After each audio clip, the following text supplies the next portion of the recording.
The following program is rated TV MAL. It contains strong language and is intended only for mature audiences.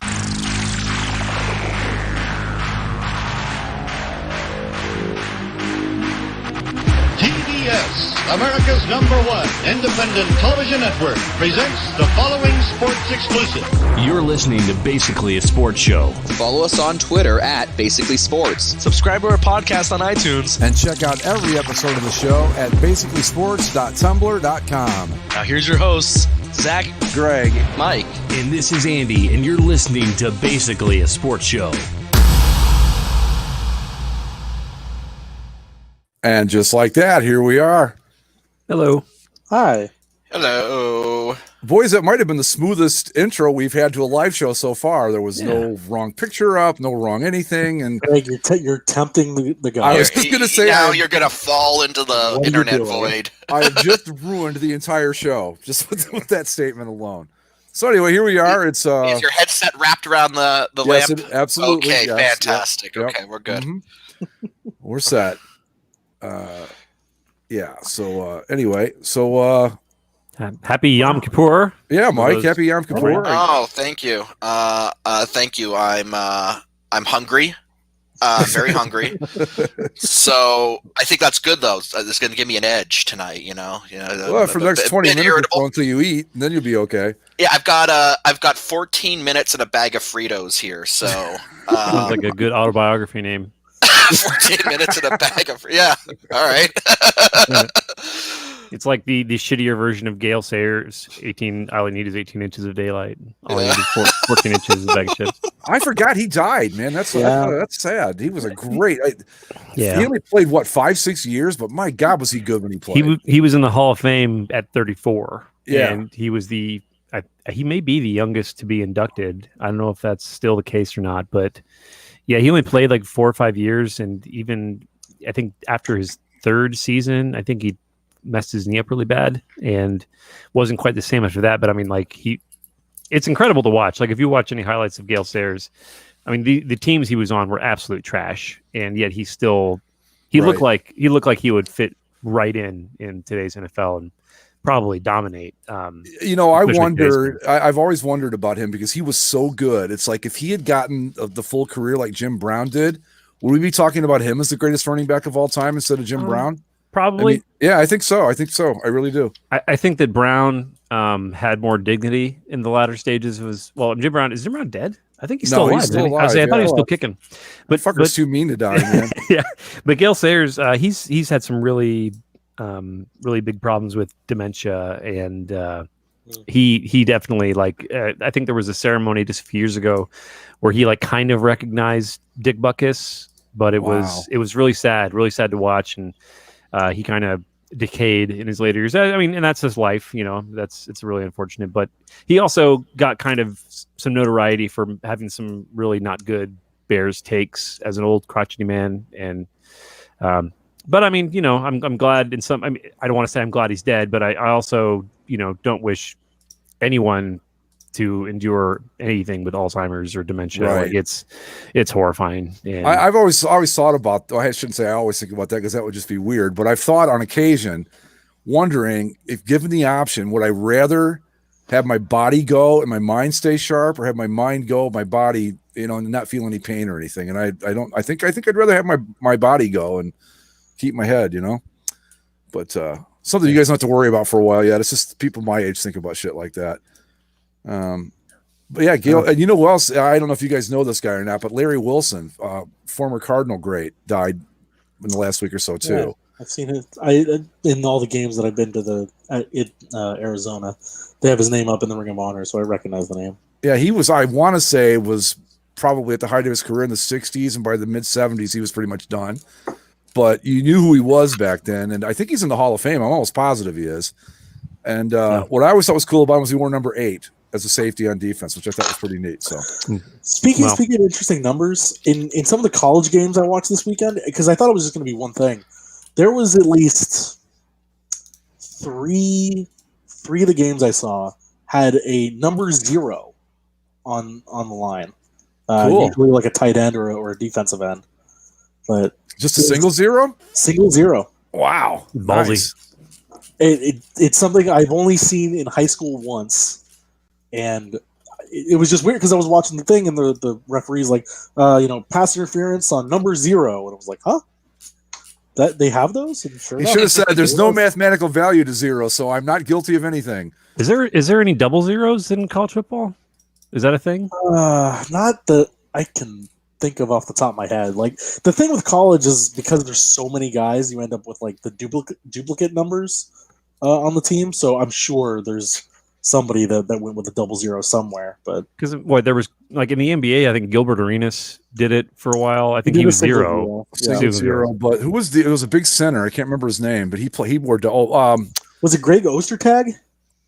I want to say right. Benoit Benjamin wore double 0 for a while too, but I could be wrong about that. But there was a center, big dude that wore double 0. In the NFL, Tag definitely, yes. in the NFL, there was a guy that played for the Oilers, a wide receiver named Kenny Burrows, who wore double 0 before the NFL changed all that. And then for old school fans like me, everybody remembers Jim Otto, the center for the Raiders, who wore double 0 because of his name. And I think the NHL has outlawed double 0. No, their computer program can't register. Like, No, yeah, no. it's a you're Y2K right. thing, That's, Zach. that's serious. Yeah. yeah, no, that's actually how it is. The NHL's the NHL's computer program can't actually register a player that has 0 or double zero as a number. Well, they're still running Windows 95. So No, I think they're up to Millennium Edition. Oh no, that was awful.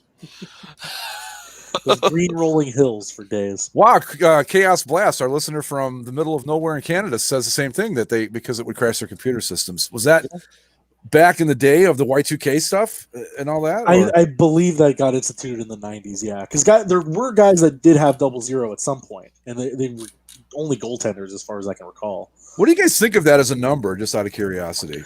It's you being quirky for the sake of it. Yeah, it's gimmicky. Nobody's favorite number is 0. Yeah, right?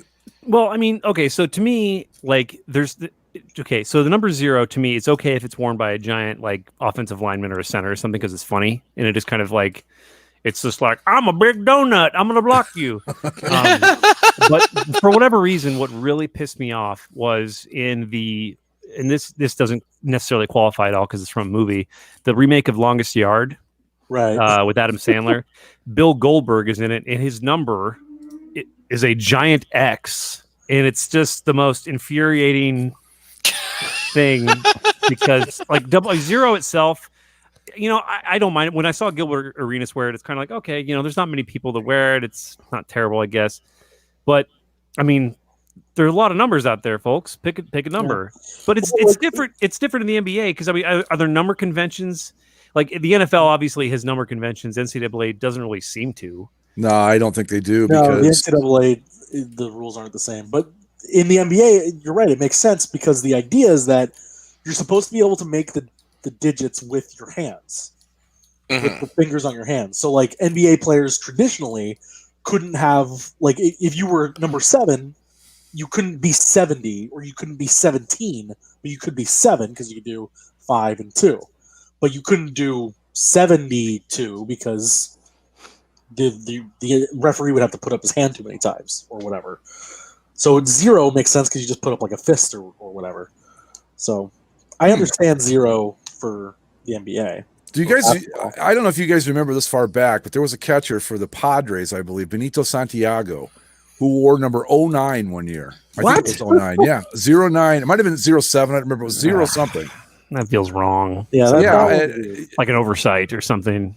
But well, here just to show you. There's Bill Gold. Oh, there's a double 0 right next to double him. 0, yeah, for the hell of it there. But then X. Yeah, X. Yeah, my number's X because spear. Okay, that movie's not as bad as. No, it's not. But it's also just. I remember seeing that. I worked at a movie theater at the time it was out. I remember catching that. And I was like, this is such bullshit.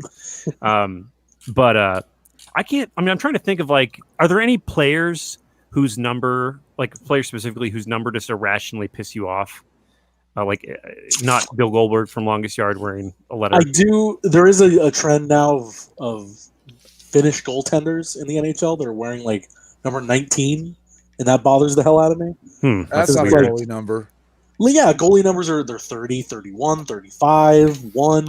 I'll even go up like like if you want to go up in the 70s or whatever. But Yeah, there's more 70s popping up, or you got guys like Marc-Andre Fleury's 29. There's a couple 29s out there, but Yeah, I no, think I it's always, like the Oilers' backup is like number 19. It's like that's a wing number, man. What Come about on. goalies with single numbers? Do you approve of single number goalies? no, No.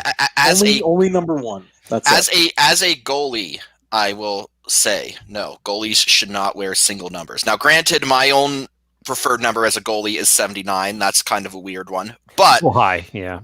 but at the same time, my rationale is that you're a goalie, you got a lot of pads on, so you are by definition bigger and wider than everyone else on the ice. You need a number on that jersey that can take up the real estate, and just having a single digit is like doesn't work. No, I agree completely. Yeah. My two favorite goalie numbers are 30 and 35. Those are the two best, I think. I feel like with goalies, as long as it's like the offensive lineman kind of thing, to where like with goalies is what 30. I would say 30 through 69. That's where I would draw the line for goalie. But like if I feel like even then, even above 60 feels pretty high. I don't know. But also, I feel like if there's certain wingers, like there are certain forwards that are like wearing numbers in the 60s and 70s or in the 40s, I just get this irrational thing like those guys must be third line. Well, now you get the thing with all these guys wearing their birth years, because you get your Crosbys, your Canes, your all these kids born in '99 are going to have a problem. So Well, we're now, so that makes us what about I say 15, 20 years away before we're going to get good numbers again. Because I mean, let's be honest about it. I mean, I guess you could wear like number 2, and that would make you'd only be 18. So I don't know. the numbers. Once we get back around to the beginning, I don't know how that works, because again, like a forward, the lowest number that I will accept for a forward is probably 7, right? Because like when I think of 2s and 3s and 4s and 5s, those are all defense. Yes, right. Brian Leach, Bobby Orr, right, exactly. Yeah. And then 7, 8, Teemu Selanne, Alex Ovechkin, 9. There's 1,000 9s that have been out there because of Gordie Howe and Richard and. I'm trying to. I don't know what I can think of besides Gordie Howe is Adam Graves, who played for the Rangers way back in the day. And then you get a lot of mixture. Was Mike Modano? Was he number 9? Mike Modano, Paul Correa. Oh, yeah, Paul Correa. Yeah, okay. Yeah. What is the worst quarterback number? Oh, there's some weird ones. 6. Easily 6. And I'm not saying that because of Baker Mayfield. I've always hated 6 as a quarterback number. I would say just based off this, and I have nothing to back this up. It's purely aesthetic preference. I don't like 3 for a quarterback. 3 is a kicker. Yeah. I agree. 3 is like a kicker number. I see 3 for a quarterback, and I think he's like, and that just screams like backup to me. Like no starting QB is number 3. See, I think that was 6. I think that you took 6 because that was the only number you could get, because they weren't going to give you anything good. It's like you can't have 17, you can't have 16. We're not giving you 7. Nope, you get 6. And as a quarterback that's worn number 6 ever won anything in the NFL? Baker Mayfield's 2-1. So besides him, is Joe Flacco number 6? He was. No, he was number 5. Flacco's 5. Jay Cutler was number 6 for a there long you go. time. Oh, so. I've got to throw this up, a Landy McDonald reference. Come on now, that's my man right there. Landy McDonald. He was number 9. I did not remember that. Okay. Yeah, so quarterbacks, kickers, and punters are between 1 and 19 in the NFL. So I think, some of these numbers, like I can think of a quarterback for pretty much every one. Like you think 19 Unitas, 18 Manning, 17 Rivers, Rivers, Tannehill, 16 was Peyton Manning in college. Wow, no, Joe Montana. Come on, dude, what's the matter? Joe Montana. A hero. Yeah. who confronted his grandchild's kidnapper. Let's see Tom Brady do that. Come on now. I mean, see, even though Tom Brady wears 12, I hate 12. I hate quarterbacks wearing 12. I don't like 12 either. No, Yeah. I'm not a big fan of it either. My favorite's 17, but that's 17's a nice number, but that's also getting commandeered a lot as a wide receiver number. Yeah. Yeah, 11, 17. To me, the standard, almost cliched quarterback number is 7. And I don't know if that's just like an Elway thing, like Elway just kind of is just like that dominant in pop culture or whatever. And I don't know. Like, I just think like if you made a generic quarterback, his number would be 7. See, to me, that number is 12. You've got going all the way back. You've got Joe Namath, Terry Bradshaw. Who else? Brady. If I had to pick a number that I don't like, Gus Farad was 12. I don't like 11. My 11 point exactly, Mike. Go ahead, Zach. 11. Go ahead, Zach. 11's a bad quarterback number when I'm thinking of quarterback numbers. Yeah, 11's a bad quarterback number, but I actually really like it as a wide receiver number. Yeah, it's fine receiver number. See, I think they should let wide receivers wear single digits too. No. Yeah, I do. No. Because I would rather see a wide receiver wearing like number 9 than say number 18. Well, see, I don't see. I'm thinking I'm with Greg too because maybe more so than you might be, Andy, because we watch a lot more college football. Yeah, and you see that a lot in college. we're used to it. Yeah, because it looked like punters are bothered me to catching. no end that Reggie Bush in college was famous for wearing the number 5. Yep. And then he goes to the NFL as 25. It's like, no, that's not. Yeah, grow up. Welcome to the pros, man. Take a real fucking number. Like I feel it pisses me off that wide receivers got access to the 10s. Yeah, I don't like that either. I hate that. Like like to me, it should be a thing of pride to wear a number in the 80s, you know. And like if you had a number in the teens, it's because like it's preseason and you were like a fringe guy. I always kind of assumed that like if you were a quarterback and not a quarterback, sorry, a wide receiver, and you got into the 10s or the teens, like that's because like all of like the good wide receivers and tight ends had taken like all the 80s, and so like kind of what Andy was saying, you're kind of on the fringe. I think it was Keyshawn Johnson who changed that because it wasn't he was a pretty big name. Yeah, he commandeered 19. Yeah. Because I think of like, you know, great wide receivers. I think of, you know, obviously Jerry Rice, number 80, Randy Moss, 84. Who are some of the other ones? There's a couple guys that were 80. Steve Largent. You know, I mean, but I read an article a couple months ago about this. Believe it or not, somebody actually wrote an article about it, and it wasn't Paul Lucas. That receivers now want to stay. They don't want their numbers in the 80s anymore because they feel about the 80s the way we feel about the team numbers. Like if you got a number 80 or above number, that's because you're not very good. Yeah, so it's kind of switched. The big 80s now are tight ends, right? Well, what isn't Odell Beckham Jr.? Isn't he an 80? No, he's a 13. Is it Landry? Did Landry change? Landry's number 80, yeah. Okay. Yeah. So I thought there were a few that were like still, you know, hanging on to the 80s. But I get that to an extent. I was going to ask, do you guys remember? I know that Dallas Clark wore 44 as a tight end. Oh yeah, right. I love my tight end / fullbacks wearing. I mean, fullbacks have always been traditionally like in the 40s, but tight ends in the 40s, man, love that shit. That was badass. I agree. I love that Dallas Clark wore that number. Yeah. Yeah, I think, that's a big number, big strong number. Like, because I recall Devin Hester as a receiver got to wear 23 purely for like marketing stuff. Wasn't that justification? Wasn't that a special teams loophole or something? Yes, because he was drafted as a cornerback. And they somehow worked that into like, well, he's I don't know. It was some weird. He's a cornerback by trade, punt returner most of the time, and then occasionally you work him in on offense. Yeah, there was a loophole, but it was one of those things where I think the league had to sign off on all this crap to make it happen. And it's just, but then again, you know, they go through all this with the uniform numbers, but then I kind of wanted to bring this up the other week. We didn't get to it. What the fuck is going on with these undershirts this year? Oh my god, it is really bothering me this year more than ever. It ruins the entire uniform. Like when you get because these uniforms are designed in a specific way to make them look how they're supposed to look, and when you have these giant blocks of color that are covering up pant stripes or you know just breaking up the pants of the uniform, it looks even worse than like some of these uniforms that are already bad look even worse, and some great uniforms are downgraded by these giant undershirts that are flowing out.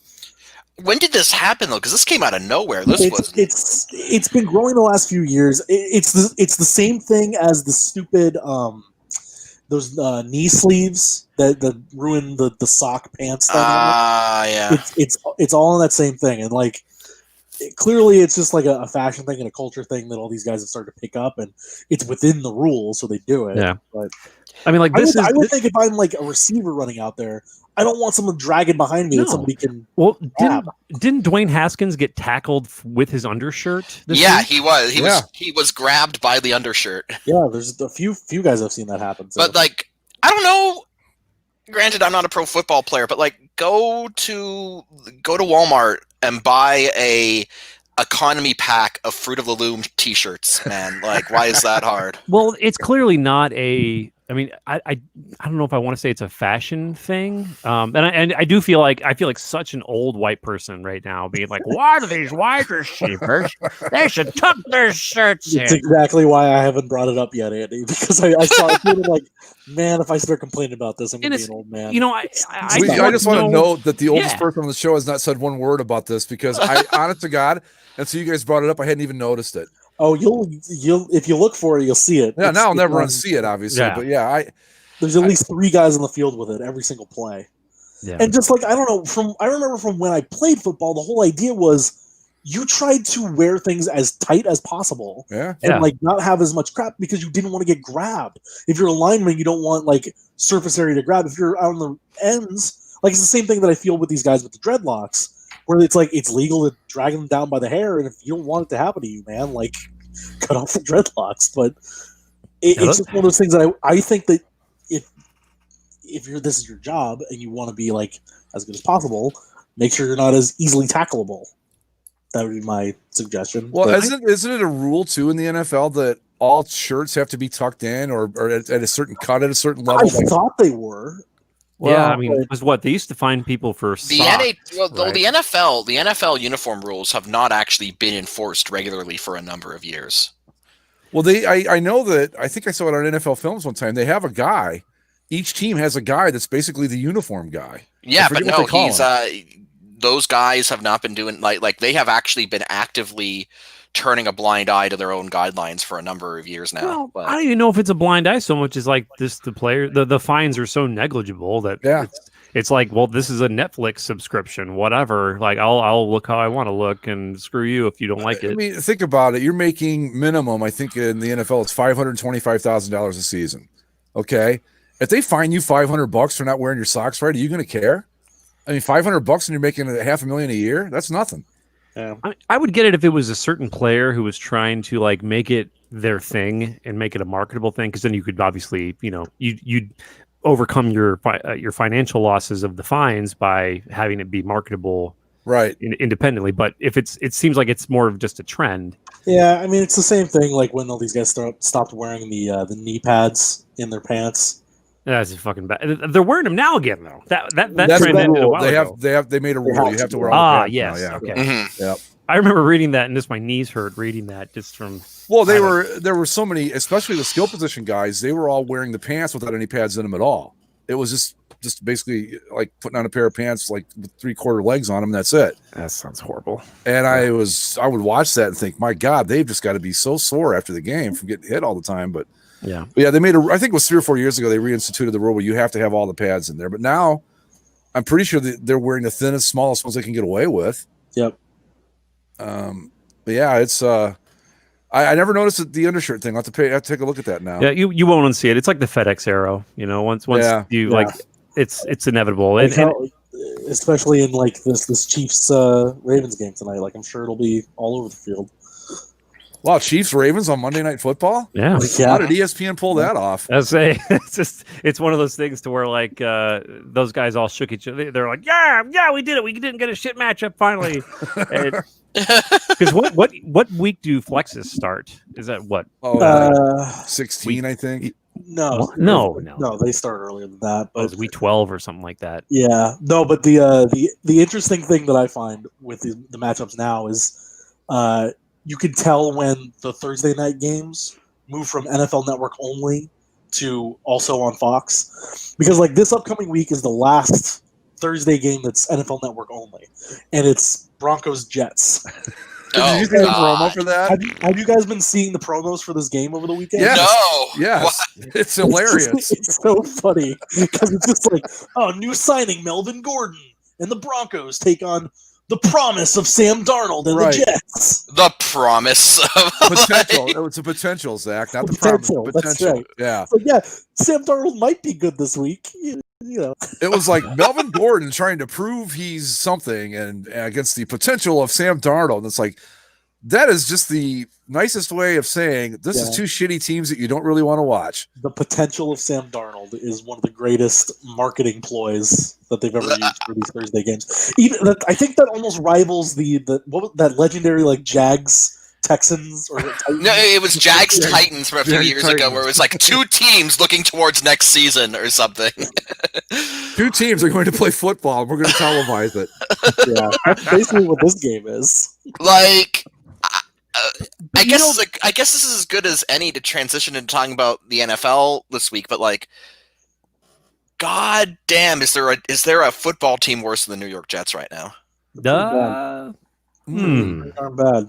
No. Yeah, who would I pick if I well, the Falcons scored I was gonna points. say, They there's- just There's can't. people in Atlanta that would say the Falcons. That would volunteer the Falcons for sure. Oh, the Giants are pretty bad too. Yes, the Giants are yeah, bad. yeah. But the Giants aren't bad. Like, I think Daniel Jones is still okay, and I mean they're bad because Saquon's out now, right? So their They've had biggest some injuries, offensive yeah. threat is gone. Whereas like the Jets, it's like, well, Sam Darnold could be better this year. Maybe the offense takes with Gase, and like they had all these promises of, well, maybe they'll turn it around this year, and they just can't. So they're in a bad spot. To quote my uncle, why are the Jets always bad? I mean, I feel like that's just something Jets fans say to themselves every morning they wake up. Why are the Jets so bad? It's like you live in a city in a metro area with a second team you could choose. You don't have to be Jets fans, but they are. They're loyal. I'll give them that. Well, I mean, they're kind of like the Browns. I mean, really, it's they had a little bit of success back in the '60s, and then have been a playoff spot here or there ever since. But like that Rex Ryan team with Mark Sanchez and all that went to the AFC they Championship made a couple the times, AFC title game a couple times during that run. just like the Browns did in the '80s. I mean, they're basically the same team. They're both fucking terrible. yeah. And at least the Browns fixed their uniform abominations. The Jets are Yeah. stuck with this nonsense for a few more years. Oh God. I feel like the Jets had a decent run. They had what, Vinny Testaverde and Yeah, Brad Vinny Patterson Testaverde. wasn't who's the bad. running? They had a really good running back. Curtis Martin. Curtis Martin, yeah. yeah, Yeah. Martin the Martian. Yeah, he was solid. Yeah, there was a run in the late '90s, early 2000s where the Jets were really good. Wasn't Keyshawn Johnson a Jet? Yep. Yeah, Yeah, yeah, he they- was. Yeah, They Keyshawn made was the good. And noise. then, like, even with Favre, they made the playoffs that one year. Oh God, I forgot. What That was the one penis Brett gate. Favre? Yeah, the one Brett Favre Jets season. Just like showed some reporter his wilted little penis and was like, "Here, come up with me." Does that ever work? I mean, it must have some at least small percentage of success, or people wouldn't keep trying it, right? I don't know. Oh my God. I don't want to go down this rabbit hole, but I just got to say, it would never in my fucking life occur to me to ever do that. It Yeah, is but such- I don't think that we're the group of four guys that would tell you that it works. Yeah. Well, because we've never tried it, we wouldn't know. I mean, yeah. I'm hoping We've anyway. never tried, and we haven't been on the receiving end of too many. I would think. God Almighty, what the fuck are you thinking when you do shit like that? I just don't I mean, understand. I could get it if you were like Teddy Bridgewater, where you're like packing some serious heat. And if you haven't, there's a picture of him from college where he's in his football uniform and he's hanging dong, and it's just like, oh my God, dude, it's a team photo, and it's just Jesus Christ. put the fucking cannon away, dude. But but for Brett Favre, it's sub-average, and it's just like after practice, and just like, oh, here you go, just take a look at this. That's what I mean. What? And who would How's that gonna ever- work? I just don't understand that. I don't know what the thought process is. Like, I see a girl I like. Let's do this. That'll set me up with her. Yeah, okay. Look Yeah, at me. whatever. But let's get back to Yes. something besides this. Oh. Football. So that was a fun week. Yeah. Oh, it was a very fun week. I had a lot of fun. Football. It was a very, yeah. Let's talk about why Andy had a lot of fun this week, because Crazy. guys, the Chicago Bears are not only 3-0, but the Atlanta Falcons, they did it again. Well, But the Bears, as a 3-0 team, ever replaced their quarterback in the middle of that 3-0 run? well, should we just go right into Fool's Gold and just We can if you want. I mean, Yeah, that's essentially what we're okay. doing here. So All right, we're going to debut a new segment. Here we go. Sure. Will always love you. As for me, I've come to know everything that glitters is not gold. I love gold.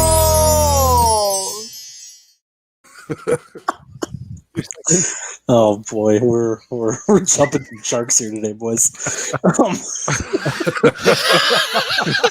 So the It'll be Chicago better Bears. next week. We've got a nice logo for it for next week.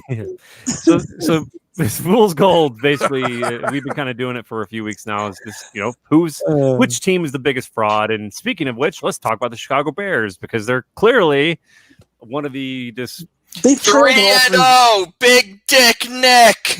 they've trailed in all 3 games, right?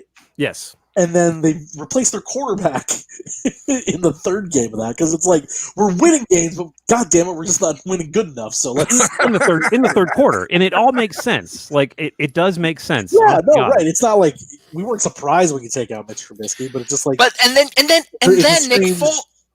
cognitive dissonance with a 3-0 team and switching out the quarterback And then Nick Foles puts up 3 touchdowns He would in have a had more. quarter and a half or whatever. in a quarter and a half. He basically threw 5 touchdowns, and well, yeah, I mean, Nick Foles looked very good. And the 3-0 Bears, they're a fraud. They're not a complete fraud. I'd say they're more of like their opponents are combined 1-8. I Right. want to say, Yeah. and they've got some. The next few weeks, it's not going to be too. I don't want to say it's bad. I mean, they got the Colts and the Buccaneers, and there will be a reckoning. But the Falcons, on the other hand, we've kind of visited our friends. They, I've never seen a fan base so immediately accepted that they're like, burn the entire fucking thing down. Look, it down. I have been saying it since that Super Bowl, and I'm going to say it again. You need to blow this goddamn sorry excuse for a franchise up because it happened again. It didn't. Okay, What yeah. was the stat? It was like there's only 3 teams in NFL history that have blown 2 15-point leads with 5 minutes to go in an entire season, Mhm. and the Falcons did it in back-to-back weeks. Yes. Here's a stat for you on the Falcons, guys. 3 weeks into the season, they have scored the 3rd most points in the NFL, and their point differential is -18. Not only that, for the past 2 weeks, they have had over 98% chance to win both games. They had a 99.9% chance to win the Dallas game late in that game. They lost. They had a 99.3% chance to win the Chicago game late in the game. They lost. This Atlanta Falcons team is inexcusably useless and inexcusably awful. To the point, by the way, that I managed to get an Estonian into American football. Okay, I got an Estonian guy into American football, and he, with only like 2 weeks of watching football to his career, was irrationally angry at the Falcons' performance. All right.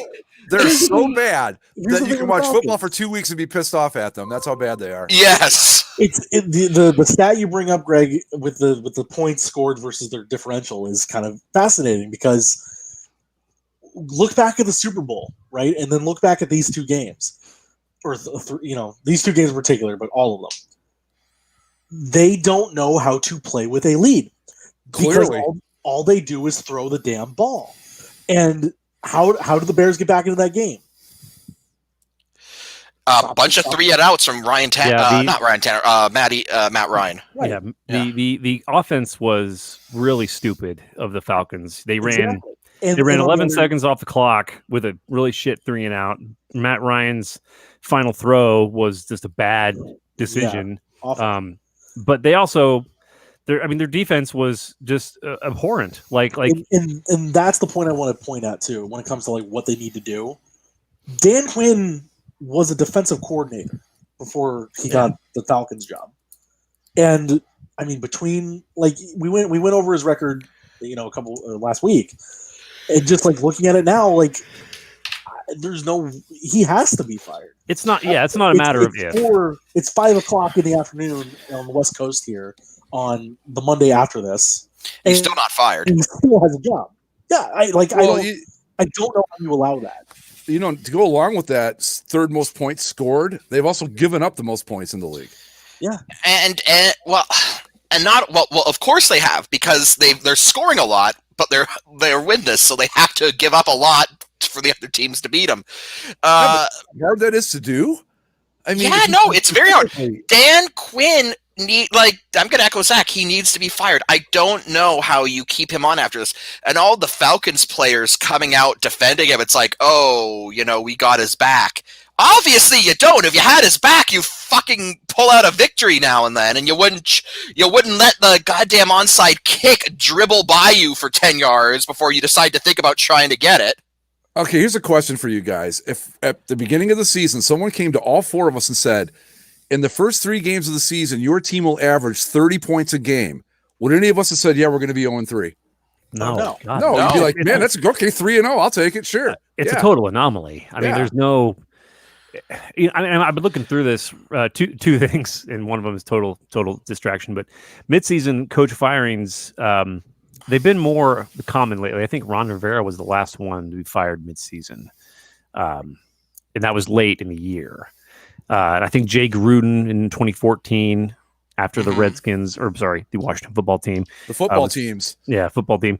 But sorry, I was totally distracted by looking up Estonia, because Mike, you mentioned Estonia like it's just barren of sport. And according to this internet inquiry here, this person says he's an IT specialist in Estonia, that it is the national sport of Estonia is the obstacle course while carrying one's wife. I've seen video of that. Yeah, and I don't know what the details of it are, or what the name of it is, but there's also another one where it's literally called wife carrying. Okay, well, look at us sitting here wasting our time on our silly NFL when there's real sports to be talked about like this. Come on. Like literal obstacle courses filled with like water and mud and the whole thing. Oh, holy shit! This looks like fairly impressive, actually. Like, it's a whole thing they do. I don't know if it's quite curling, but okay. I mean, you just got his wife around his head like a sack of potatoes. Throw it up there. Let's take a look. The wife kind of like hangs off the back with her legs around the neck and the front. Oh, I've seen that. Yeah. Here we go. And so whenever they go into these giant mud puddles, I'm just like, how are they not drowning? But yeah, see, that's a sport. Wow, they drag their heads through the water like that? Yeah, it's a whole man. Just the whole thing of like. I can see why he would get pissed off at the Falcons, Mike. He's like, our athletes do this, and these assholes can't hold a 30-point lead. Are you serious? Yeah, I just like as Mike has said, and we've all said time and time again, dismantle this thing. Like even in a situation where you're scoring so many points and Matt Ryan looks good and like the offense looks fine, the team isn't fine. Like there's that Super Bowl failure is still in them. They changed the uniforms. There's some genetic deficiency to that team. The stench is still there. Yeah, go ahead, Andy. No, see, I was watching that game. When did they build that stadium? The new dome. It opened last year, right? Metallic butthole, the metal sphincter. It's 2 years ago. Okay. I don't know if it's just the lighting or something, but the turf does look weird. it looks like cheap golf course, like mini golf carpet. The turf looks like cheap golf course material, which is fitting for a stadium in suburban Georgia. I remember But when on looking at like the first week it opened, and like it was one of the college games they played there. It looks off. But not only that, like the new Falcons end zones bother me because they're trying to replicate the jerseys. So they're God. black with the giant ATL, right? And then they in like the smallest font they could possibly use and still be visible on television, they've put like a tiny little Atlanta and a tiny little Falcons on either side of the ATL. Yeah, well, that did give a good quote from this week's like post game where I guess Nick Foles in the huddle told the receiver to go run to the L. Yep, go to And the L. so literally the Nick Foles handed the Falcons an L. So congratulations, Falcons! Your stupid end zones are making it easier for teams to beat you. Like, Yeah, I don't know what you do. I mean, with a team like this, when you've lost like this, going back to the Super Bowl, maybe they did it a few times last year too. I don't remember, but you start losing like this a couple times in a row, and it gets in your head. And the first thing that goes wrong, let's say if you're up again by 30, the first little thing that goes wrong starts a whole domino effect, and before you know it, Yep. look, we're out here on it's next like- week's show going, "Oh my God, they did it again." look, I'm gonna repeat what I said last week because why wouldn't I? The Falcons repeated what they did last week. What you need to do is you need to find, coaching staff gone, front office gone. Anyone who is still around from that Super Bowl team, you trade or you release. You go back to the throwbacks. And you just hit that reset button as hard as you can. Like, reset the team to, like, stage one. I'm going to repeat what I said last week too. Reset the team all the way back to Fulton County Stadium. Like, Let's just start over. just be like, no, we have to earn the right to play in the new stadium. Well, and the thing is too, like as we said, they score points, but so does Matt Stafford, and so did Tony Romo, and so did Phillip Rivers. Like, Yeah, there are plenty of these guys that in today's NFL, you can find a quarterback that can put up yards and stats and numbers, but there's just something in guys like Stafford and Ryan that they're just never going to get there. You're not going to win a Super Bowl with them, no matter how many points they score you. It just will not happen because they just don't have it in them somehow. Speaking of giant blown leads, and Zach, you can chime in a lot about this. The Buffalo Bills, the 3-0 Buffalo Bills, they had an interesting game. Not fool's gold. I think they're legitimately good. I think the Rams could have won that game. No, the offense is good. The offense is actually good.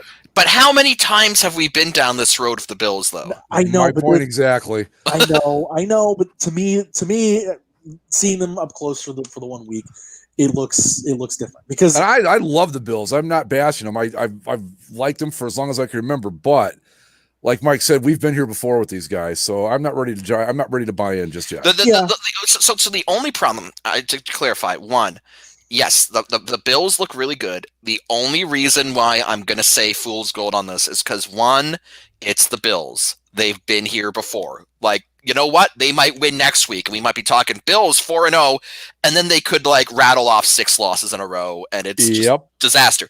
But not only that, but it's like, guys, I think the Patriots might still be good. So, but you know what? I'm going to say it right now. I'm going to say the Bills win the division. oh, wow. Hold me to it. I think they win the division. Look, you're going to find out a little bit more about them this next week when they play in Vegas. Then they play the Titans, who are also 3-0 technically, and then the Chiefs, which probably run them over. But and their schedule's not easy. Like, yes, because they're in the division, they get to play the Jets and the Dolphins and stuff like that. But Patriots, Seahawks, Cardinals, Chargers, That's a tough stretch. Steelers, Patriots, all those teams are in there. So there's plenty of opportunity for the Bills to falter, yes. But I think they're different, and I actually liked this, despite Josh Allen kind of shooting himself in the foot a couple times late. I actually was impressed by how he played. He was able to avoid the Rams pass rush, which hasn't been the best, but it's still Aaron Donald and guys. And Aaron Donald got his at the end of the game, but I thought they did well. But on the other hand, the Rams should have won that game. And I'm not even going to point at the pass interference call at the end, which was really weak. But the Rams gave up a 3rd and 22 on that final drive, which is inexcusable. And then on a 3rd and 25, when they're in 4-down territory, they gave up a 16-yard play to make it an easier play on 4th down. And this was even, again, on a Bills team that had the unsportsmanlike conduct penalty from Josh Allen. Josh Allen had a face mask called against him for holding off the Rams pass rush. Even though the Rams lost that game, I'm not mad because the way that they came back from down 24 points, 29 unanswered, they were right there in position to win the game. The defense just wasn't good enough for the majority of the day. One of the reasons the Bills got so many points is that the Rams were just awful at tackling, but that's something that can be shored up. I like what I saw. Yeah, there's I like worse what ways I to lose saw. games. I will say that the Rams looked good in the loss. That being said, Also, you know what the real reason the Rams lost this game?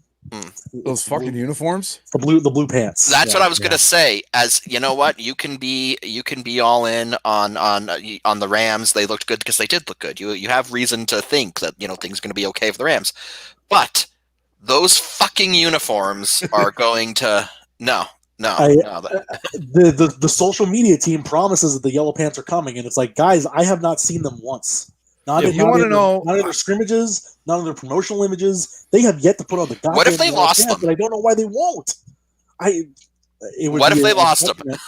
The blue over, like, as bad as the elements are, the blue over yellow is the only thing that's actually like okay, fine. What I love about the blue over blue, and when I say love, I mean it's infuriating, but it's so infuriating it's actually funny due to like the design incompetence. Is the way that the gradients in the pant stripe, the gradients in the numbers, and the gradients in the pant stripes like are flipped, so they don't even make sense. Like it's not even like one could fade into the other. It clashes if you actually look at the design elements. My girlfriend, these uniforms are so bad that my girlfriend came up to me yesterday and said, "Oh my God, you guys weren't kidding about the Rams, were you?" I said, "No." She goes, "They are awful." She's like, "What the hell were they thinking?" Especially my girlfriend saying that. Even in the sun, like you look at the color of the helmets, the color of the blue. They picked the right colors. They got that part down. They just.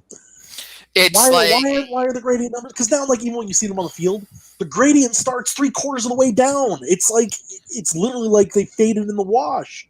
It's not like it's a full number element. It's just like it's like someone fucking. No. The whole thing is a disaster. And has there ever been a case where a uniform redesign had such an obvious solution that they just did not like the layup here was so easy. Well, that's another thing my girlfriend pointed out. She said, as stupid as the horn part is, if there was just one thing on the entire uniform, if they got rid of the gradients, they'd be serviceable. I could live with that for 5 years, 6 years, whatever. Even my girlfriend, who is knows not nearly as much about this stuff as we do, said, "Why did they just go with their throwbacks?" That's what she said. She doesn't. I mean, she just remembers seeing them because I point them out. Like, don't those look good? Oh, yeah, those look great. What are they? Rams throwbacks. It's like, why did they just go with those? I'm like, it makes no sense to anybody. All they had to do was go, this is it. It's what everybody wanted. And everyone would be happy today. We'd be talking about how great the Rams look. But no, we've got to go with sand that represents some beach somewhere. And I don't know what else. I forget all the other night we speak. That's bone. Oh, my bad. Well, God damn it. Respect the colors, Greg. They're bone. Oh, I'm not going to respect the colors if they won't. Right. Hey, it's bone, royal blue, and soul. Remember that. Okay. Yeah. Right. Whatever. Hey, so what's the deal with the Steelers? Also, they're 3-0, but they're the same kind of thing. I think they have fool's gold written on. I think they've had a relatively easy go of things. To be perfectly honest. Yeah, who have they played so far? Let me see. Giants, Broncos, and Texans. Yeah, fool's gold. That's a fraud. 3-0. Yeah, for sure. Yeah. I'd go Tennessee Titans. Also 3-0. Oh, well, I've like who the Titans played? Because I know that it hasn't been. They played the Jags, the Vikings, and who did they play in week 1? Broncos in week 1. Oh, okay. So yeah, no, that's fool's gold too. God, the Broncos are just the perfect way to judge because God, that team sucks. Well, that Titans Broncos game, if I remember right, was pretty tight. Was that a Thursday nighter or a Monday nighter? I think that wasn't that the one where the guy Season missed opener every Monday kick. nighter. Season opening Monday night game. Yeah. Yeah. Yeah, I mean, I feel like next week we can have I feel like the fool's gold picture will start taking. I mean, it'll be easier to see as the season goes along, but because there's teams like the Raiders, the Jags, possibly going to 3-1. Like I'm curious to see who of the kind of second tier, the non-undefeated teams will slowly make a push. Yeah. To get back up into things. It surely won't be anybody from the NFC East. No. What's the combined record? It's like 1-8-1. Like the fact that the Cowboys are 1-2 and still favorites is just. And come on, 291. Cincinnati and Philly tie yesterday. Did you see the end of that game though? Yeah, No. but did you see how that tie happened? 14 Greg. seconds left. Philadelphia has the ball, and 14 seconds left in a tied overtime game. It's 4th down. At best, you might get a Hail Mary, but you're still going to burn time off the clock so that the other team, at best, has a chance at a Hail Mary. They punt the ball. They punt the ball. I have to see. Well, because there's a cowardly punt index online. I want to see. And you wonder what's even? I'm going to steal this take from friend of the show McCarthy, but do you understand how weird it is to see this coming from the guy who did the Philly special in the Super Bowl? Like the ball's on that guy to call that play, and now he's punting in overtime. Yeah, here we go. So, drive chart. Where do they punt the ball from? Oh no, is my computer freezing up on me right now? They punted from the Philadelphia Eagle 49 on 4th and 17 with 18 seconds remaining. Yeah. Midfield. Are you kidding? Midfield, and they punt the ball with 14 seconds left. I mean, okay, you could run the risk of throwing the Hail Mary, it gets intercepted, and the Bengals take it all the way back for the touchdown. But what are the odds of that happening? Well, with the Eagles, probably pretty good, but under normal circumstances, I can almost see why. You got to go for it. I mean, plus, you're terrible to begin or with. Hell, kick it. Go for the 60-plus field goal. Right. God damn. So, according to the official surrender index, it's actually fascinating. The surrender. Yeah, surrender underscore index determines just how cowardly every NFL punt is quantitatively. And according to what they say, it has a surrender index of 13.69. This punt ranks at the 97th percentile of cowardly punts of the 2020 season. Oh my god! You want to know what? You want to know what's even sadder about this is that this game didn't even need to go to overtime. Like the Eagles tied it up late in the game, right? And so, I don't know, man. I gotta think. You're the Eagles. You're moving the ball pretty easily against this lackluster Bengals team. You tie it up late in the game. Go for 2. Just fucking win. Just go for 2. I've never seen a team so eager to settle for a tie than that team. That's literally just saying yeah, tie, that's fine. Well, Chaos Blast asks what the division of the East winner could be 6-10. Will we finally get a 6-10? I have been waiting for 6-10 since the 7-9 Seahawks. Yeah, the 7-9 Seahawks proved that it was possible. That's the dream, right? Yeah, no, the dream is 6-10. Yeah. I don't. Is it mathematically possible in that division? I mean, I guess it probably could be, but at this point, I'm sure it is. Pretty improbable, I would have to think, though. I haven't seen this division is as bad as that one year where the Bucks were 2-9 in the NFC South and still somehow alive. Yeah, that was great. one of the high moments of the old basically a football show was the Bucks are going to be contending. Yeah, they were contending. But yeah, it's that division's a disaster. I mean, I watched the Washington footballs yesterday, and you see, you're calling them the Washington footballs. I have decided I'm going to be calling them the Washington teams. Okay, that's even better. I like that. The Washington teams. As a boy that grew up watching the Mighty Ducks of Anaheim, I will use their full name and call them the football teams. The only thing that could be better is if they did the Mighty Ducks of Anaheim thing and they were like the football team of Washington. Or better yet, the mighty football teams. Come on. But okay. So question. I got a question. The full name. Is it Washington Football Team or is it Washington Football Team established 1932? Good point. It's called the 1932s. Let's Yeah, just call the them 32s. There you go. The 32s. That's We actually just a good name. I like there you that. go, Dan. There you go, Dan. We fixed it. We Yeah. solved the problem. Right at the check, asshole. And stop sending your drones after us. God damn. Right. No more trying to take us out and send us some money because we just gave you a great identity, the 32s. That would really work, I think, honestly. Oh Go yeah. totally old school with it. It would look cool. Oh, 23 yeah. Skidoo and all that crazy shit that they said back in those days. But yeah, that division's so bad. I mean, the Cowboys, I don't know. I watched them play Seattle and I thought, well, okay, they're all right, but I don't think they are. I don't think they're that good. They don't have to be all right. Like, because okay, who's their competition? The Giants, who are only the Giants, who are only not the worst team in New York because the Jets are somehow a garbage fire.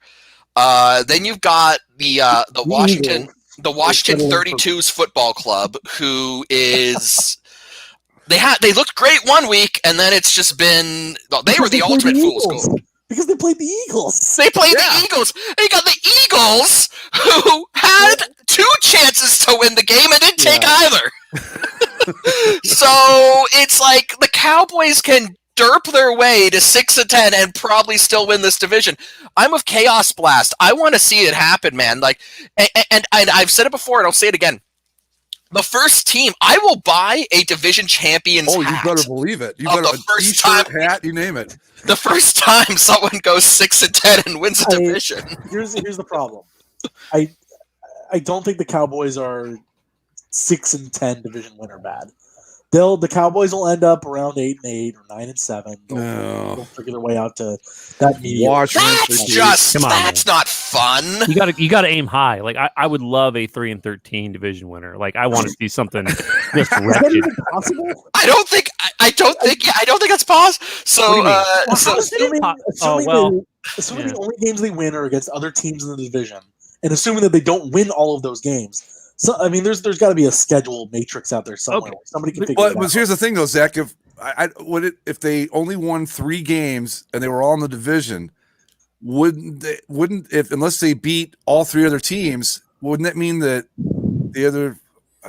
What about Wait a minute. Now we're doing math. I'm going to lost really quick. Look. All I'm going to say. I'm going to bring it back down to basics.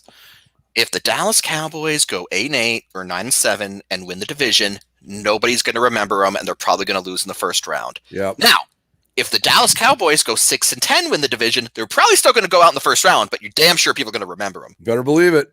They will become on. the official team of basically a sports show. For Oh that yeah. season. Hey, think about it. You know, Jason Garrett never did that. I mean, Mike McCarthy will become a legend. Hell, George Halas never did that. Vince Lombardi never did that. No, seriously, like nobody's gonna remember another 500 Cowboys team that didn't amount to anything, but people will remember a terrible Cowboys team that didn't amount to anything. What would it take for people to stop giving the Cowboys hype? I don't Well, that's never gonna happen. No, that's not gonna happen. You've got teams. America's team. Yeah, they'd have to be really terrible, and then everybody just talk about how bad they are. I mean, there's really no way around them. If you look at like the worst case scenario for virtually anybody, look at Sandusky and Penn State. Like, if they can keep their fans through that, right, through the literal rape factory that's happening, pedophile rape ring, then any team can endure anything, and not even much the less Falcons. the Cowboys. I don't know. I don't know about the Falcons. Might just like fold themselves at this point. Like, but right, just like come up with an announcement Tuesday. You know what? We give up. We're just done. We cease operations. You know what? If it was going to happen, it would be after this week. Because not only did they blow that another double-digit lead late, but it was also on Arthur Blank's birthday, the owner. Oh. Like, How appropriate is that? which I don't even know how, like, you as a team, like, going back to what Zach said, how is Dan Quinn not fired? Like, especially considering that he blew the game on, like, his boss's birthday. Like, I gotta figure if I'm watching him, if I'm watching the game, like, if I'm the Falcons owner and I'm watching that game, like, in my new, like, football palace on my birthday, and this is the turd that gets laid out, I'm probably in, like, an extra pissed mood. Well, Yeah. I think what they're going to do is they'll play next week, which is Monday Night Football, and then that they're on the road. But then their next game against the Panthers in Atlanta, that they're actually going to have fans at that game. Like they had fans at this game, but they're going to be opening. I think the number will be significantly higher. If not, just screw it. Just have as many people as you want in. Back up I for a think- second. Who do they play on Monday Night Football next week? Packers. Oh, I was going to say that ESPN was clearly paying the price for having the matchup this week, but maybe not. The Packers No. are a pretty good draw. No. Packers looking pretty good. Not much defense to talk about, but they're scoring their most points in the league. Aaron Rodgers is looking like Well- Aaron Rodgers of old, man. Do you guys want to do the new game? Let's do the new game. Yeah. Okay, Well, we so didn't even get to talk about my Cleveland Browns, who were two. Oh. The last time, Or my Tampa Bay Buccaneers. Come on, guys. the last time the Cleveland Browns were 2-1 after 3 games at the start of the season, the Magna Carta had not been written yet. No, I believe what happened was King John signed the Magna Carta and then was like, "I've got to go watch the 3-1 Browns." So Yeah, I gotta go watch ye old Cleveland Browns. the Cleveland Browns. Cleveland Browns. So I don't have a clever name for this or anything. I was just going to call it like Spin and Win, but I don't know. We can come up with a theme song, or whatever, for it later. But Keep jumping those sharks, right, Zach? that's right. We're reaching on it. we're reaching for the bottom of the AM radio well here to try and get some. But essentially, do we have a soundboard with just the, We're gonna have one next week. We'll figure out a way to do it yeah. because So so what many I'm- opportunities here. So what this will do is, Greg, go ahead if you want to let me in here. All So right. basically, what we'll do is we've got a little wheel here with all the stuff in our colors, and essentially whoever it lands on, so we'll spin for each one of us, and we'll have that person pick a winner, and whoever is the best record by the end of the season will win some arbitrary prize that we can discuss at a later point. can we call this spin the wheel, make the deal? Sure, whatever. There we go. It's available for branding currently. So, Presented by actually wins? Tostitos. Who Yeah. would like to go first? Since Zach is not liking our new approach here, let's make him go first. Okay, so Zach has to pick the winner of Eagles 49ers. Zach, what do you got? Jesus, 49ers. Even the dilapidated 49ers JV squad. The dilapidated 49ers put up like 39 points on the dilapidated Giants. So, Was it Nick Mullen and the crew? yeah. Nice. I'm telling you, man, Yeah. that dude's the next somebody. I don't know who, but somebody. I'll take the Niners. Okay.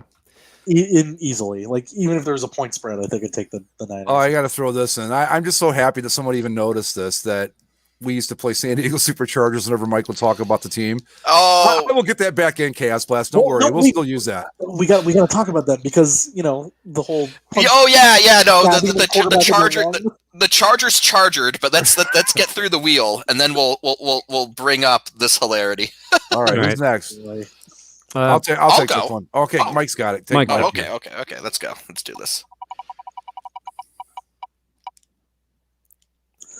Cardinals or Panthers. Oh, good luck, dude. Ooh, that's tough. That's a real tough Kyler one. Murray kind of came back down to earth, and he still had some highlights. and some of those things where it's like you lost to the Lions. I believe last year, and I was still a Chargers fan, and the Chargers lost to the Lions. Zach's exact words to me in a text chat were, "Explain yourself." So I don't know. It's an interesting one. But you know what? I'm gonna go with the Panthers. Honestly, I think they can pull it out. Okay. Panthers. All right. Let me update the wheel here to remove the. Where's Cardinals? Cardinals, Panthers. All right. Okay, I'll go ahead and go. Oh, okay. I get an easy one. I'll take the Rams. If the Rams have trouble with the Giants, I will. At home. I will eat my new hat. Tell us how the gradients taste. Like bananas. All right, Greg. Let's see who you got for. Hey, there you go. Ravens had Football team. football team. Who are you taking? I'm taking the Ravens in a Ravens, pretty all easy right. one there. I think Okay. Lamar Jackson will throw for I don't know 8-9 touchdowns against these guys and run for 5 more. Okay. But that, you well, know what, the 32's defense isn't half bad. It's not great, but that team's got some potential. I just think they need to another year, and I think they're going to be solid. The 32's, the Washington 32's. So there you go. That rolls off the tongue. I kind of like that. Yeah. Yeah, right. The 32's. So the Chargers. Like so. Okay, before- Chaos Blast. before Imagine it playing right now. It will be during the podcast San version. Diego. Los Angeles, stupid Chargers. Or listen to the podcast version and throw it in. Before, not this week, but last week's game. Before who they play that week? The Chiefs. The Chiefs, yes. It was just announced that Tyrod Taylor had a chest issue, and Justin Herbert had to play. And it was They like, didn't do okay. half bad. Yeah, it didn't do half bad. Hung in there. The Chiefs still won because the Chargers still managed to be the Chargers. Again, it's rent's due on Wednesday, boys. First of the month. But they have a patch, so They do have a patch. And we just thought, okay, chest issue. Who knows? He could have hurt his pec doing something. Who knows? well, he had broken ribs, so Right. people thought it was related to that or something. Sure. And it was related to that in that they were trying to inject pain medication to those broken ribs, except they stabbed him in the lung. Well, I didn't get a chance to read, but the doctor who administered the stabbing, he has something. I believe I read he had something of a poor history. The doctor who administered the stabbing. Was it not a team? Was it a team doctor or was it? It was a team doctor, yeah. Okay. Well, Punctured his lung. punctured his lung, so he's out for several weeks. Yeah. This is why, to quote some of our listeners, like Mike made the right choice switching teams. Look, this is why. You know what? I'm on the Bucks pirate ship now, and for all the problems that might be here, this shit don't happen. Nobody's stabbing Tom Brady's lungs. Of course it is. Of course they stabbed him in the lung. Like It's the Chargers. and Anthony Lynn keeps saying like, oh, if Tyrod was healthy, we'd play him because even though Herbert's gone out and he was good the first week, he was all right this last week against the Panthers. They clearly don't want to start Herbert right now, even though he's okay. And they keep, and I think they're also trying to cover their ass for whatever potential lawsuit's going to come out of this. Like imagine it's like we stabbed you in the lungs, so you can't play football. Then we gave your job to someone else. Sounds about right. Because if Tyrod Taylor does not play another game the rest of the year, Justin Herbert's going to be the starter next year, and so you could have just ended the starting career of Tyrod Taylor in the NFL by stabbing him in the lung. Trying to apply what sounds like a pretty basic procedure. Like You stabbed him with a needle in the lung. So apparently it was not the team doctor for the Chargers is I don't think there's anything initially wrong with his past. However, former team doctor for the Chargers is a guy named David Chow, who's actually got a big Twitter following now for pro football injuries. I've seen his name before. But he is a drunk who he had a lot of issues. He was like famous for he was Ryan Lee, and got a few lawsuits, threw some medications around, a lot of different a lot of different things where he was barred from surgery and stuff like that. The Chargers, however, kept him on despite all of this. Of course they did. Left on his own terms. He was never fired or anything. So why wouldn't they get rid of a doctor with a questionable medical past? So this is just another. And his replacement stab the quarterback in the lungs. So Is good Tyrod job. Taylor's punctured lung going to be a GTOV entry Oh, next year? I'm writing it down right now. No. That's got to be part of the 2020 tournament of sadness or whatever we're going to call it. Because that's definitely not a viable competitor. That's more of a just add it to the pile of this things that have been shit. Yeah, it'll be a low seed in the 2020 tournament of sadness, but Should we make that like the holiday special this year, the 2020 tournament of sadness? I'm fine with that. Yeah, Okay, sure. that's what we'll do then. So stay tuned for that in a couple months, folks. That'll be fun. Is tournament of sadness a good? Do we want to call it that, or should we brand it something else? I don't know, the to be glorious fair, tournament of the apocalypse. How about that? we have make- 3 more months to get through, so let's God, wait on right. the game. We might have to have 5 tournaments just to get everything in, or open the field up to 128 teams. Ugh. Yikes! Yeah. But yeah, so the Chargers just flat out, god damn this team. Stabbed him in the lung. Like, of all the things. They really are the football Clippers, aren't they? Like, Well, speaking of which, the Clippers just fired Doc Rivers. Yeah, Doc Rivers out. Bye. I mean, I don't know how they could have justified not doing that. Because They they bring did Tyronn good. Lue. I mean, they've been good, yeah, but at the same time, it's like you go in with expectations that aren't met.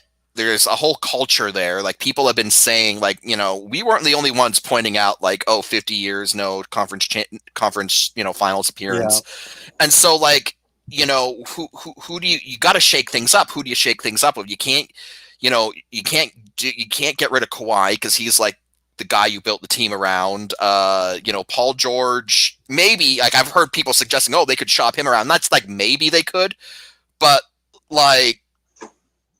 at the same time, that's not going to be the fundamental culture change that you need. So No, it's got to be Rivers. I think my only problem with them firing Rivers is one of the things that the players themselves sort of admitted in the ousting was that they'd only been together for a year and they hadn't had time to maybe do the full chemistry.